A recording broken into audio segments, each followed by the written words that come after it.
Yes, people, what is happening? Welcome back to Lily White Lane and welcome to the first ever episode of White Hart Lounge, the latest show on the channel. As I said, we bring on guests each and every week. And as I say, what better way to start it off with a man himself, the man, the myth, the legend, Stel from Tottenham away. How are you? That's a great intro, Robbie. Thank you so much. No worries, no worries. As I say, it's good to hear that you're doing well. And look, new show, as I say, new ideas on the channel. I've got all new things coming in, as you can see behind me. That should be set up and ready to go in the coming days for the channel, as I say. But look, to give you guys a brief explanation on what this show is, we bring on different guests each and every week, as I say, ask them a bunch of questions about how they got into Spurs, just all kinds of Tottenham Hotspur questions, as I say, and then a few other ones on other topics. So without further ado, if you're ready, Stel, shall we delve on into it? Let's go.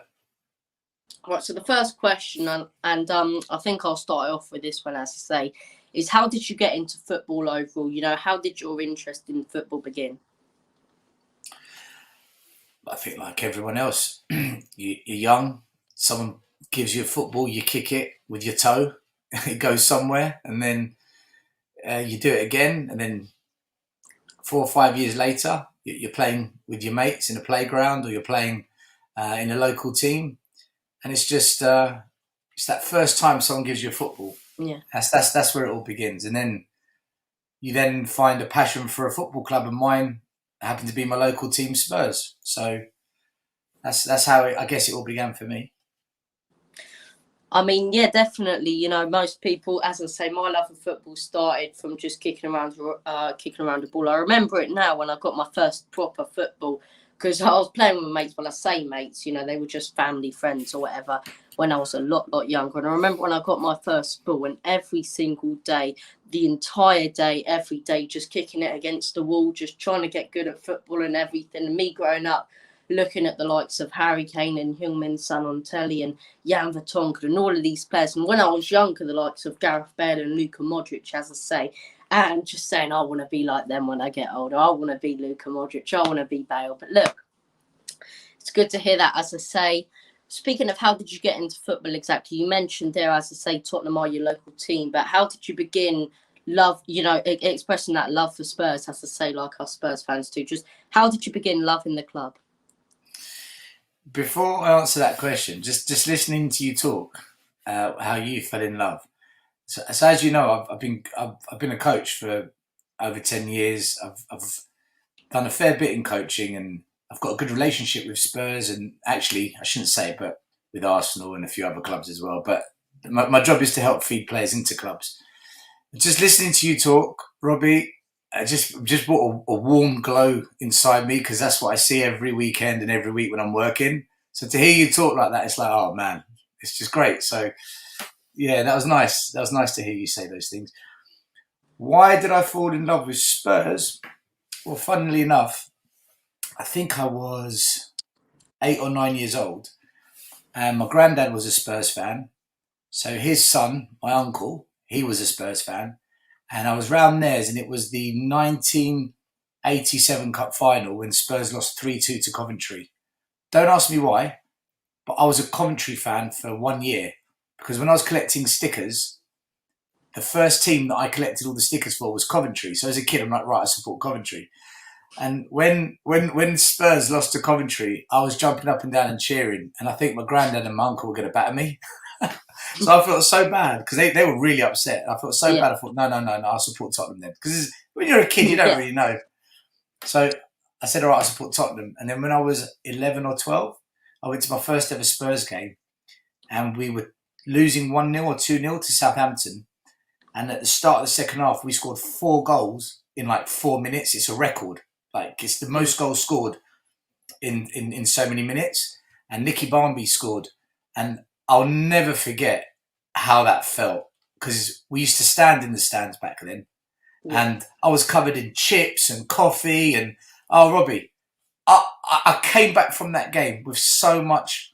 I was buzzing. I was just so on a high. I was like, oh, my God, I love this club. And that was it. I was Spurs through and through from then. Yeah, that's absolutely brilliant to hear, as I say. But starting off as a Coventry fan, I mean, Look, I'll always remember this, as I say, and I'll remember it. And it's one of my dad's stories that he's always said to me. And he said, if you ever don't support Spurs, if you ever choose another team, you can choose that team, but I'm never buying you a shirt. I'm never helping you out that team. I'm never having anything to do with you and that team. And it all comes from a story that he's always said when he was younger, as I say, and his dad. And he wanted to support Man United because they were the team. So we went down and we went, Dad, can I support Man United? And his dad just went, F off. She's just so general. No way. It Spurs through and through. So I started supporting Tottenham because of my old man, as I say. But it's good to hear the way that you did as well. And obviously going to the ground and seeing us score those goals in such a short time. But look, my old man's a Chelsea fan, by the way. Really, Chelsea? He's a Chelsea fan. I never quite followed my dad's footsteps. Yeah. But he's not really into football. He's not really into it. He supports them because he studied there. But my uncle and my granddad, they were proper fans. They sound like your dad. Yeah. He really loves his football. So. Yeah.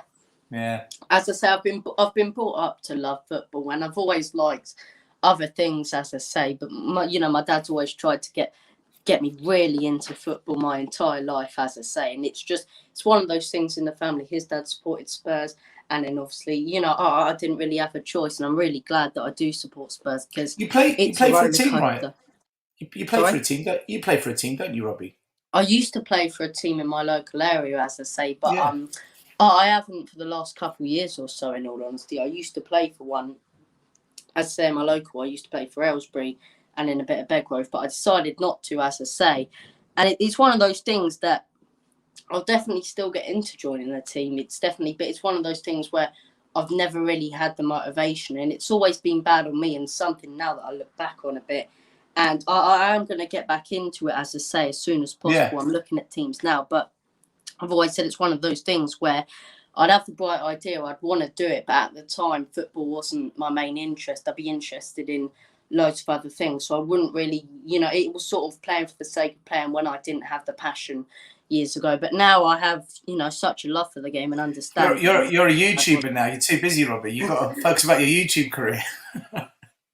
No, but look, it's something that I'd love to do, as I say, and that brings us on to another one, as I say, that I did want to ask. What interests and passions do you have away from Spurs? Because obviously a minute ago you were talking about your coaching. Love to hear a bit more about that. What, you want me to talk to you about the coaching or other stuff? Yeah, coaching, other interests away from Spurs, just all sorts. So with the coaching, I actually studied finance. You wouldn't believe it. I went to one of the top unis in the country. I've got a master's in finance in international securities and investment banking. Yeah. I'm actually smart. You wouldn't guess on YouTube, but I've got a brain. I worked in finance for quite a few years. Right. The truth is, I never really enjoyed it, and I got to I think my late 20s, and I just wanted to do something that I enjoy, and I loved football. I was a good football player, just not. I didn't have the right attitude to really progress with it. What position did you play? So I always got played as a wing back or a winger, but for me, I love playing holding mid. Yeah. Like when I see someone like Højbjerg, I get excited. When I used to watch Wanyama, or even N'Golo Kante, who's like a modern holding mid, they're the kind of players I love to bits. That's the role I love to play. So, and then I did my coaching badges, and I remember coming off the FA course, and I said, right, I'm going to be the next top manager. Arsene Wenger at the time was a top manager, as much as he was a bloody gooner.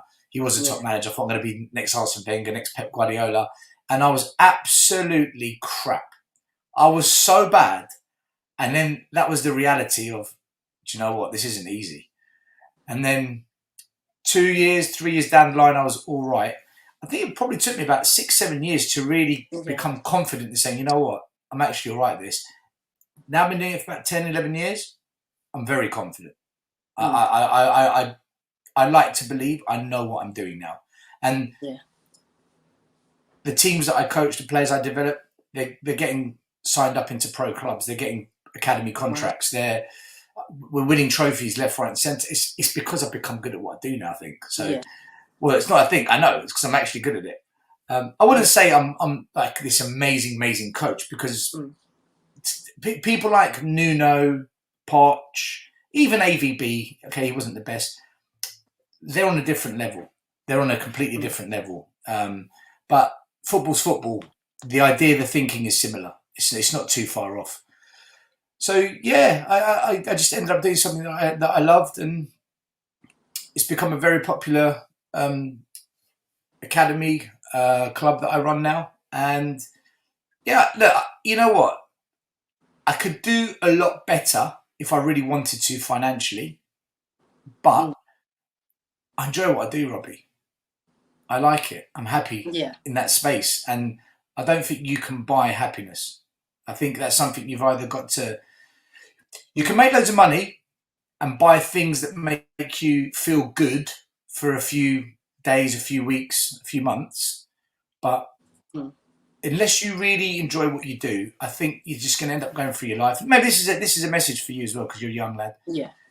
If you follow what you enjoy and you become good at it, success will come off the back of it. Obviously, you've got to be good at what you do, but if you enjoy what you do, you've got a better chance of being good at it, right?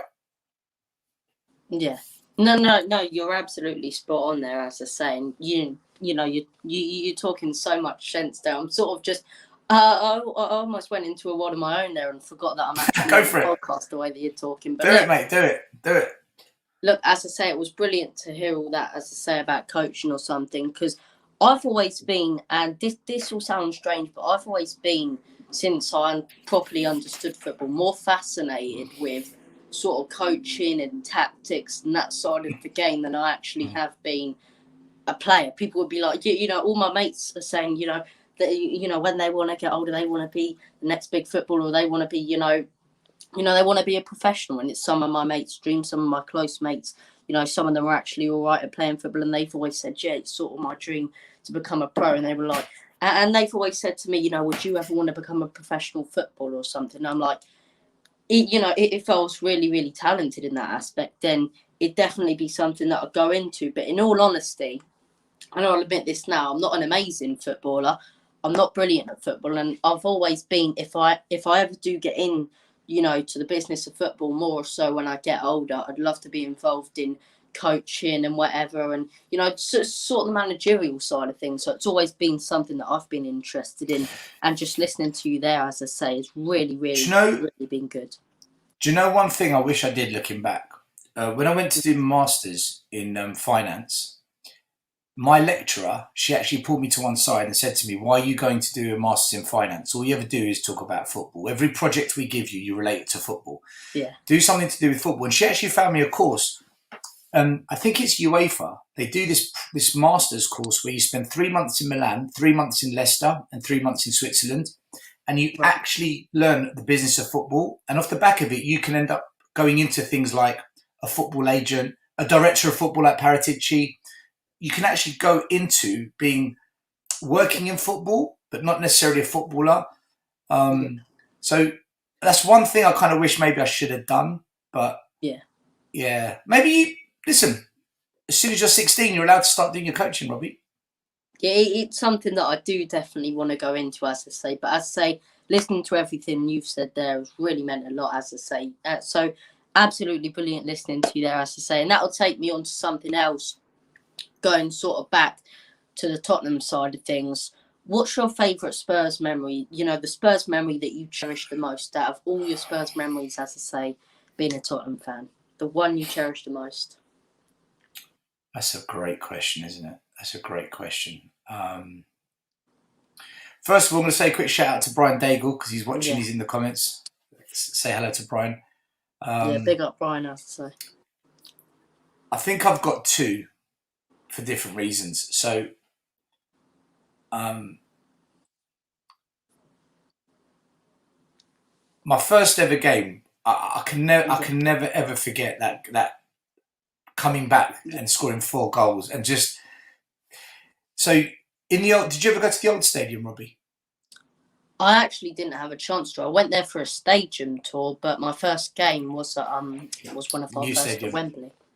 Oh, Wembley, okay.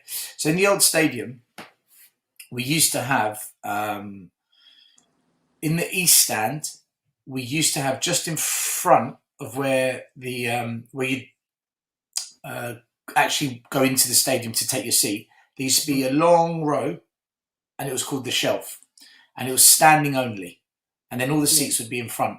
So that's why you get shows called like the Shelf Side, or we're the Shelf Side, we're the Shelf Side, we're the Shelf Side. That's going back from when we used to have standing only in the East Stand, and that's where I was for my first game. It was like the best place to be in terms of atmosphere. So I can never ever forget that first game. Like that first time you walk into a stadium, you actually go to where the pitch is and you look around like, oh wow, like that moment you can't repeat that first time. And like the first time you walked into the new Tottenham Stadium, it's just, oh my god, wow, brilliant, isn't it? You can't. That's how I felt when I first went to the old White Hart Lane, and I was so lucky that it was just a brilliant game that I watched, and I'll never forget that. That will always be my greatest Spurs memory. But I have to say, when Lucas Moura scored that third goal in Amsterdam, dude, I've never screamed like that in football in my life. Me and my brother, I was literally punching him. He was grabbing me. The remote control went up in the air. I ran into the street. Yeah. I lost it. I completely lost control. And I remember people in the street, what's going on? What's going on? And I think every Spurs fan can relate to that moment. Every Spurs fan, I think, lost their mind for about a minute.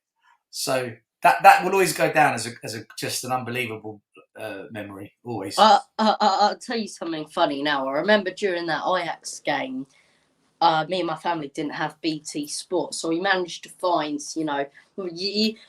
as you do when you want to watch something, but you can't pay for it. As I say, I did little bit of streaming on that game, as I say, and as soon as Lucas Moura scored, it stopped, as I say, because it was an all right stream at the time that we were watching it on. But as soon as Lucas Moura shot that ball halfway through, we were like, but we had to stop because we didn't know if it was going to go in, and it sort of it was just lagging. So you see the ball moving slowly, bit by bit, and it's like, yes, and then finally it went in. But it was that delay. It was like he shoots the ball and we're just jumping up and thinking it's going in, and then the television just stops, as I say.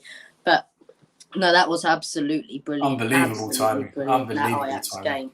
Jeez. Sorry, I can't speak. How I would kill to have the Pochettino days back with that quality team where we got to the Champions League final. That was we all would. Absolutely brilliant. But takes us on to the next question, as I say. And this one's quite an interesting one that I think some people will actually want to know who'll be watching the stream, whether you're watching it now or later on, as I say, or just any day of the week, as I say. How did the Tottenham Away podcast begin? Obviously, you're on the Tottenham Away podcast, as I say. You, Brian Daigle, Brian Ireland, as I say, Shy. You got all the guys on there, as I say, on the Tottenham Away podcast. But how did it all begin? How did it start? So, Brian Daigle sent me a message on Facebook saying, who's that? Ed Alderson. Hi. Brian Daigle sent me a message because I was putting stuff about Levy out. I've had enough of Levy. Why has he done this? Why has he done that? And then I used to go to school with Brian Daigle over 20 years ago. And then he moved about. We were in the same class for like 5-6 years. And then he moved, he was out of the country for a bit. Then he moved to Canada, met his wife. And I hadn't spoken to Brian in God knows how long. And then we just got talking off the back of that. And WhatsApp. And I was actually thinking about doing a podcast. And he was thinking about doing one. So we just teamed up. And he knew Brian Ireland, I knew Shy. And then the four of us just started off as a podcast. Podcast was fun. And then we moved it onto YouTube. And there you go. And we just kept doing it and met loads of other YouTubers. And everyone's grown together, including yourself. Been brilliant, because I would have never knew, all of you guys would never knew Never Know You, Never Know, Yeah. both the Bryans, as I say.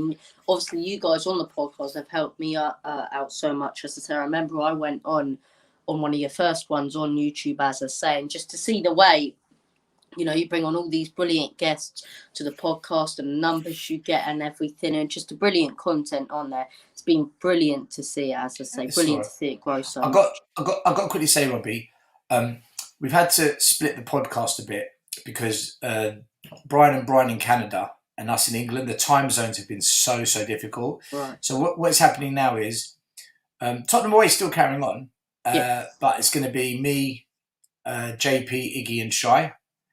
And Brian, what they're doing is they're starting a new podcast called Tottenham on Tour. So I've got to quickly promote that to everyone. Subscribe, like, follow Everyone them. go ahead and check that out, as I say. Yeah. We're still kind of working together, but they're two separate things now because the time zone was just it's so hard because we're going to bed when they're finishing work. Yeah. And you're trying to plan a podcast. I remember when because before I actually did Tottenham on YouTube, I used to do wrestling content and whatnot in here, and that didn't work out. But I remember I'd do videos, and obviously, you know, most of the wrestling fans that I do videos with were over in America. So I try and do a video, and I'm like, "What time are you free?" and this, that, and you got to check because their time, for example, it'll be 2:00, and here it's 7 at night, and they're busy, and then when you're busy, they're not, and I bet it was so tough to deal with. But look. Yeah. As I say, it's a challenge. Yeah, as I say, Tottenham way. It's brilliant to see, hear how it actually begun. As I say, on the podcast. So brilliant to hear that. As I say, and here comes the next question. One that I wanted to ask you. As I say, going back to Tottenham Hotspur again. As I say, I'll keep on saying. As I say, I need to stop that. But look, what are your predictions for this season? You know, where do you think Spurs will finish? Being realistic about it. Jeez, you know, we actually had this question the other day. Do you know what? Myself and Shai, we said, let's wait we said this a while back, let's wait to the 31st of August and then we can properly assess where we're at. Who's come in, who's gone out, what's going on with the club. I think it's impossible to answer that question until the transfer window's shut. As it stands right now, so if we're going to go just by today, I think we are weaker than what we were last season. Gareth Bale is 12 goals. We haven't replaced that. We haven't brought a player in that we know is going to get us 12 goals. We've lost our best defender, but we've brought in a really good defender in Romero. So I'm not going to say it's light for light because Romero is younger, he's got more pace, but Toby was the best we had. So do I think we're stronger now than last season? No. I think we're slightly weaker. So as it stands today, I think we're going to finish 7th, 8th or 9th. Having said that, if Harry Kane leaves, I think we're in big trouble, Robbie. And I'm not just saying it because he's the best player. It's because you're not just replacing a world-class striker, it's the goals he creates as well.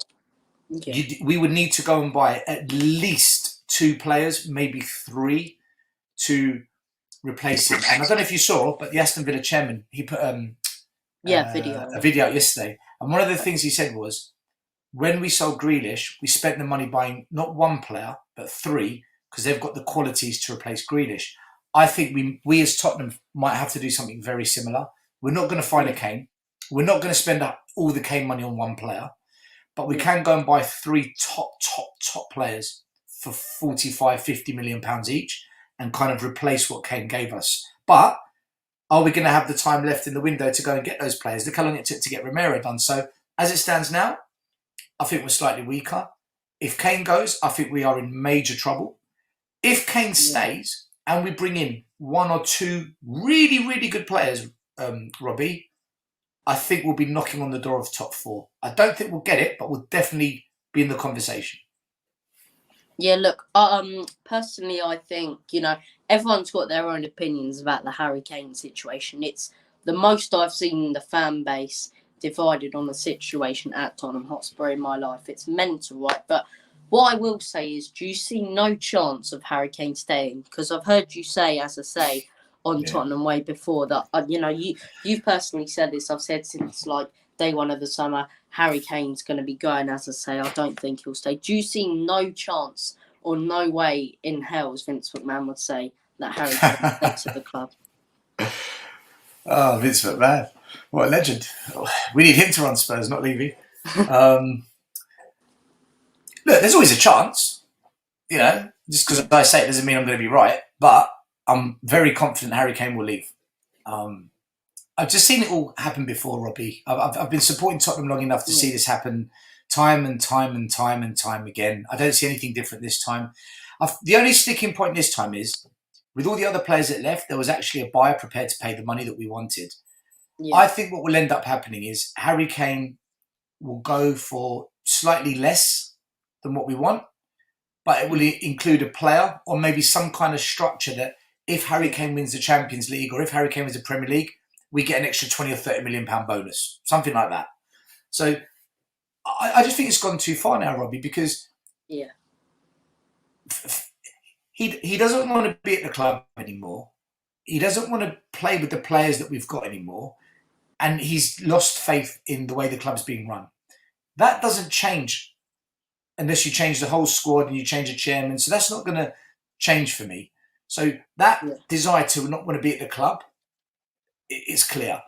How do you keep a player that feels like that and think that all's going to be great? And a lot of the fans and most fans were saying this, oh, Harry Kane, he won't throw his toys out the pram. He won't want to leave. And I was saying it, yes, he will.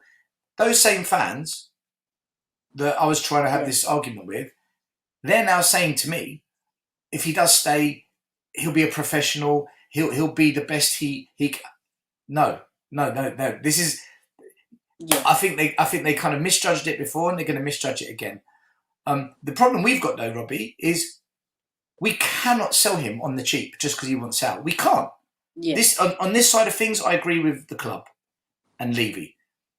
There's got to be a minimum price he goes for, and we can't accept anything less unless there's something in that contract that makes it okay further down the line. Like I said to you, if we get paid out if he wins trophies elsewhere.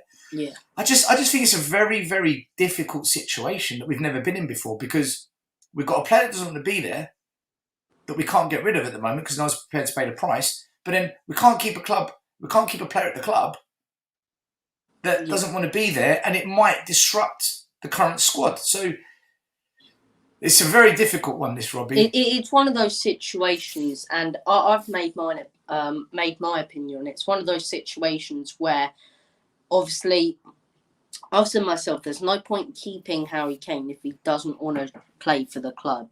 Just keeping him on merit because of his name, because of the name Harry Kane, as I say, when he clearly doesn't want to play for the club. He's made it obvious he doesn't want to play for the club and wants out.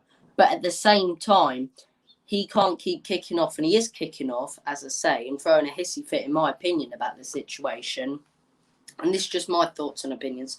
He's getting, frustrated, as I say, throwing his toys out the pram and having a tantrum that he can't be sold. If the right offer comes in, if, for example, in my opinion, 150, 160 million, that, in my opinion, you have to let him go, especially if he wants out. I think we will, Robbie. I think we will let him go if that bid comes in. But it hasn't come in at the moment, has it? No, not yet. But what I'm saying here is, I think if that 150 million bid comes in and Levy still refuses to sell Harry Kane, then I think the whole situation is pointless, and then ENIC are in the wrong. You can see the player wants out of the club, as I say. You can also see at the same time that we're in no position to sell him right now. We don't want to sell him.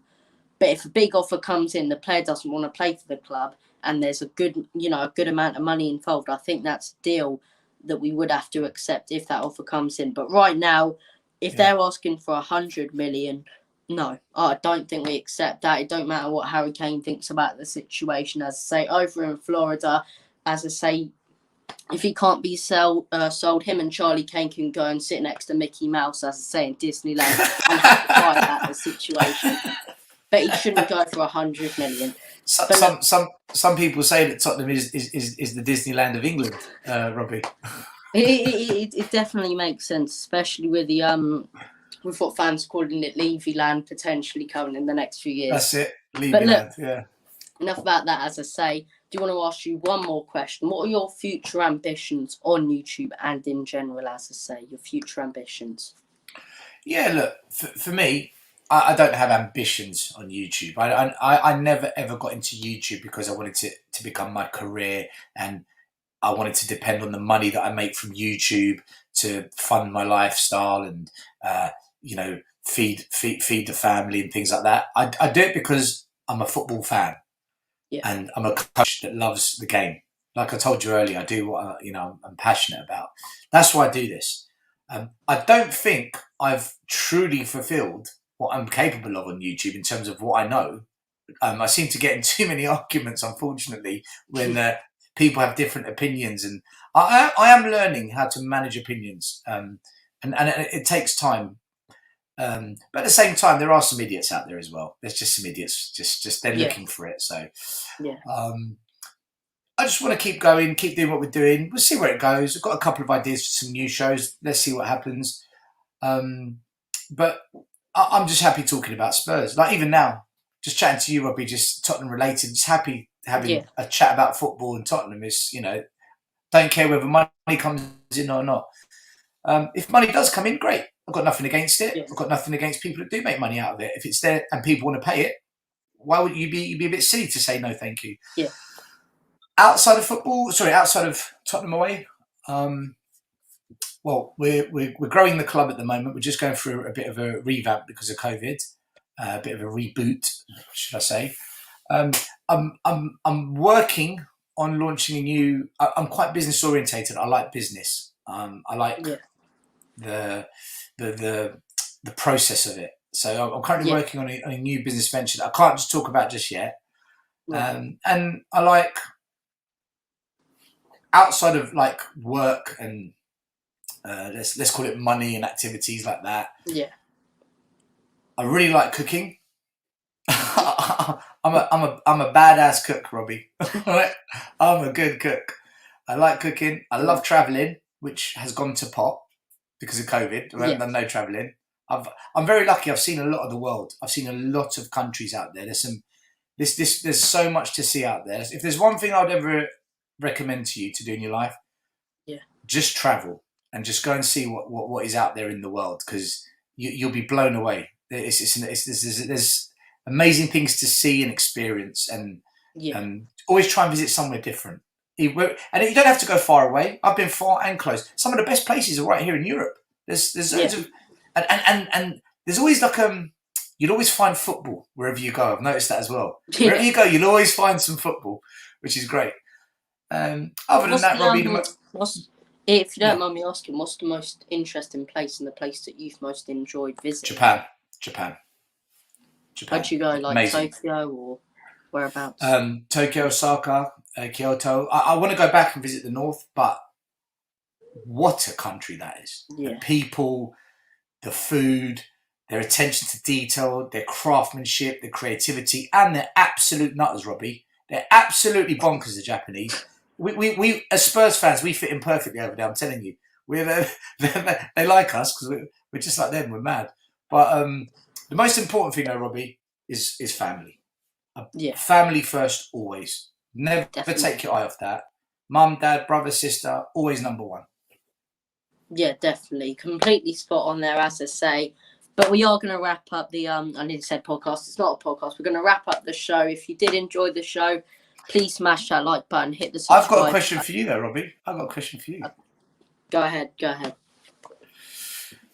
So, I've always been fascinated when I meet people doing stuff that I never did as a kid, and I think, what the hell was I doing at that age? And I look at you like a young person.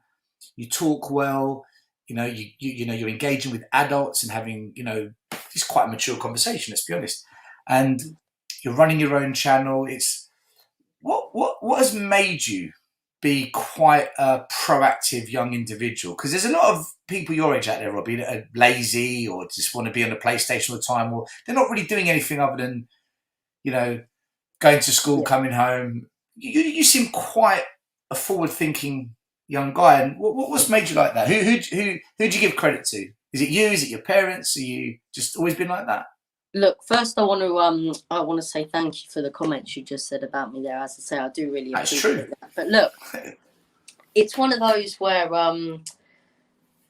it's one of those where me as a person, I just hate doing nothing. I always want to do stuff. Always want to be outside, and if I'm not outside, I want to be doing something. I don't want to be one of those people, and I don't want to just sit there every day, wake up and sit there on my Xbox or PlayStation, go to bed, and that's it. And I just always want to be active. It's just me. It's something in my mind I've got, and I'm not saying this at all to be cocky or anything, but I think I've got quite a creative mind in the way that I always want to do stuff. I always want to make stuff, and I've always got new and bright ideas, as I say, in my head that I want to create. In the channel, the reason for starting the channel was I see other people doing it and everything, and it's sort of one of those where other people are creating channels and everything, and I just thought, it's something that is something that I can create. It's something that I enjoy. I love talking about Tottenham, as I say. I really enjoy talking about Spurs. So it's one of those where this platform it's made for me. It's perfect for me, where I can go on here, as I say, make videos, talk about what I want, have my own channel where I say what I want about Spurs, and then, as I say, I can bring guests onto the channel, go and discuss Spurs with other people, hear other people's opinions, and just hearing other people's opinions from all sorts of countries. As I say, I've spoken to people obviously in England where I'm from, but I've spoken to people from Ireland. I've spoken to people in America and Canada and all these different places around the world, even in Wales and Scotland, as I say, and just places like Poland as well. Just loads of different places and people that I've been able to talk to. Italy as well, just people that I've been able to talk to from around the world. And I've always found it fascinating just doing something. And if I do say who I get it off, it's probably, I actually don't really know. Well, it's probably more my mum, in all honesty, because my mum's, she always wants to do something, always wants to be outside. She just absolutely hates being inside. It drives her crazy. And same with my old man, as I say. So look, it's one of those. I mean, I think I get it from my parents, but it's just me. I always want to do stuff. I hate just sitting there and doing nothing. And the channel, the reason for creating that, as I say, was because I wanted to interact with other people and discuss one of the things I love most. So look, there's my answer to your question. I probably rambled on a bit too long there. No, not at all, not at all. Well, I just want to add one thing to what you said. It's just brilliant listening to you talking like that. Honestly, Robbie, whatever you do, right, please don't ever give up. Whatever you do, just don't give up. That's it. That's what I want to add. No, I really, really do appreciate that, as I say. Stel, it's been a pleasure bringing you onto the channel. As I say, we discussed all sorts. We discussed coaching, Tottenham right now. Oh, I've loved it. I've loved it. Season, Tottenham in the past, your favourite memories. And it's been really, really good, as I say, to speak about Spurs and all sorts on this interview, as I say, on the first ever episode of I'm forgetting the name now. White Hart Lounge. That's it. The first ever. That's a great name. That's a great name. White Hart Lounge. I love that. Absolutely love that name. I was thinking of it, and it's one of those where now you never know who's got names. So I'm just thinking, White Hart Lane, no, Lily White Lounge, and I thought Lily White Lounge, and I thought, no, what's similar? White Hart Lounge. So as soon as I saw that, I googled it and searched up on YouTube. Has anyone else got this name? Have I been the first person? And I'm like, yes. You've nailed it. You've nailed it, man. Absolutely nailed it. I am pleased with that little name creation that I came up with. That's great. Really I'm on the White Hart. I'm on the White Hart Lounge. I love that. I genuinely, I'm not just saying it. Sit down, have a chat about Spurs, as I say. Lovely, jubbly, quality stuff. So I can see you in 5 years' time. Been a pleasure bringing you on, though, Stel. I'm going to have to end it now, as I say. Go for it. Brilliant episode. Brilliant having you on. Thanks to everyone who tuned in and everyone who's tuning in, whether you're watching it live or any day of the week, as I say, whether you're watching it on Monday, Tuesday, Wednesday, Thursday, Friday, Saturday, or Sunday, whenever you're watching it. Thank you for watching. Really do appreciate the people who do tune into this channel. As I say, you're helping me out a lot, as I say. And look, thank you for tuning in to everyone. I've said that a couple of times. I've got to end it now, as I say. I'm talking too much once again. But look, thank you for watching. Take care. All the best. And as always, come on, you Spurs.